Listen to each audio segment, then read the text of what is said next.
राधिका बरसाने वारी की जय। राधे राधे। बैसाख मास महात्म्य। 25वें और 26वें अध्याय में मुनि श्रुतदेव राजा जनक को बैसाख मास की पुण्यदायी एकादशी, द्वादशी और त्रयोदशी की महिमा बताते हुए कहते हैं, बैसाख मास की दोनों एकादशी और द्वादशी जन्म जन्म के पापों के समूह को नाश करने वाली बताई गई हैं। द्वादशी के दिन ब्राह्मण को अन्नदान करना चाहिए। दान में दिए गए अन्न के एक एक दाने में इतनी शक्ति होती है जितनी 1 करोड़ ब्राह्मण को भोजन कराने से मिलती है। इसलिए द्वादशी के दिन अन्नदान अवश्य ही करना चाहिए। एकादशी व्रत का पारण द्वादशी के अन्नदान के बिना पूरा नहीं हो सकता। एकादशी का व्रत पूर्ण फलदायक तभी होता है जब द्वादशी के दिन ब्राह्मण को अन्नदान किया जाए। ज्यादा नहीं तो खीर या खिचड़ी की कच्ची सामग्री द्वादशी के दिन ब्राह्मण को दक्षिणा सहित अवश्य ही दान करनी चाहिए। शुक्ल पक्ष की एकादशी को रात्रि जागरण करने से मनुष्य जन्म मरण के बंधन से छूटकर भगवान के धाम को प्राप्त करता है। रात्रि जागरण एकादशी की रात 12 बजे तक भी करें तो पूरा रात्रि जागरण ही माना जाता है। जो मनुष्य द्वादशी के दिन तुलसी दल से भगवान विष्णु की पूजा करते हैं, वह अपने पूरे कुल का उद्धार करके वैकुंठ को प्राप्त करते हैं। श्रुतदेव जी आगे राजा जनक को कहते हैं, राजन, जो त्रयोदशी के दिन ठाकुर जी को पंचामृत से स्नान कराता है, उन्हें बैजंती माला धारण कराता है, उनके कुल के पितृ प्रसन्न हो जाते हैं। जो शाम के समय भगवान विष्णु को प्रसन्न करने के लिए शरबत का दान करता है, उसके इस जन्म के पुराने पाप नष्ट हो जाते हैं।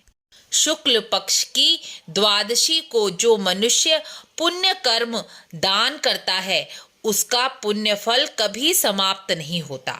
द्वादशी का पुण्य फल कितना शुभ है, इसकी कथा सुनो, जिसे सुनकर तुम्हारी भी बैसाख मास की इन पुण्यमयी तिथियों में श्रद्धा और विश्वास बढ़ेगा।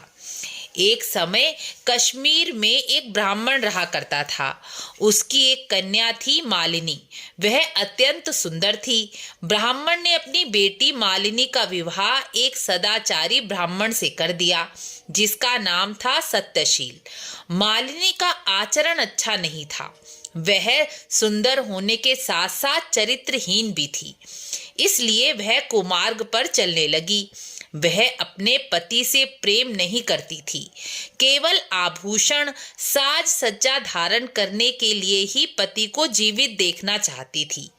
उसने अपने घर में ही काम काज करने के बहाने अपना प्रेमी रख रखा था। उसने कभी अपने पति की आज्ञा का पालन नहीं किया, जिसके परिणाम स्वरूप किसी बीमारी के चलते उसके अंगों में कीड़े पड़ गए। वह अपाहिज हो गई। इन दुखों को सहती सहती एक दिन वह मर गई। मरने के बाद वह नरक में 1.5 लाख वर्षों तक तांबे के बर्तनों में जलाई गई। उसे 100 जन्म तक कुत्ते की योनि में जन्म लेना पड़ा। उसके बाद सिंधु प्रदेश में एक ब्राह्मण के घर में एक कुतिया के रूप में उसका जन्म हुआ। उस ब्राह्मण का नाम पद्मबंधु था। उन ब्राह्मण के घर में वह रहने लगी। कुतिया की योनि में भी वह बहुत दुखी थी, क्योंकि इस जन्म में भी उसके अंग गले हुए थे और कीड़े पड़े हुए थे। इसीलिए वह अक्सर दर्द में रहती थी। एक दिन बैसाख मास की शुक्ल पक्ष की द्वादशी तिथि को पद्मबंधु स्नान करके घर आए और तुलसी के थावले के पास पैर धोने लगे। संयोगवश वह कुतिया उस समय तुलसी की वेदी के पास ही सोई हुई थी। सूर्योदय का समय आ रहा था।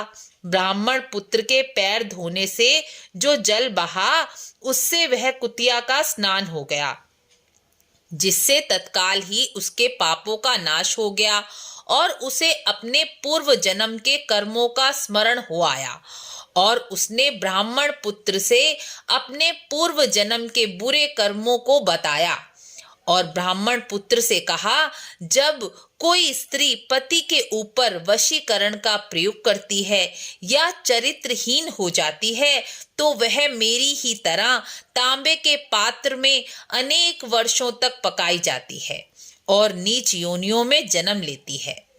मैंने कभी यह नहीं जाना कि स्त्री के ऊपर रक्त शुद्धि का भार होता है। स्त्री संतान उत्पन्न करती है। स्त्री के ऊपर 2 कुलों के सम्मान का भार होता है।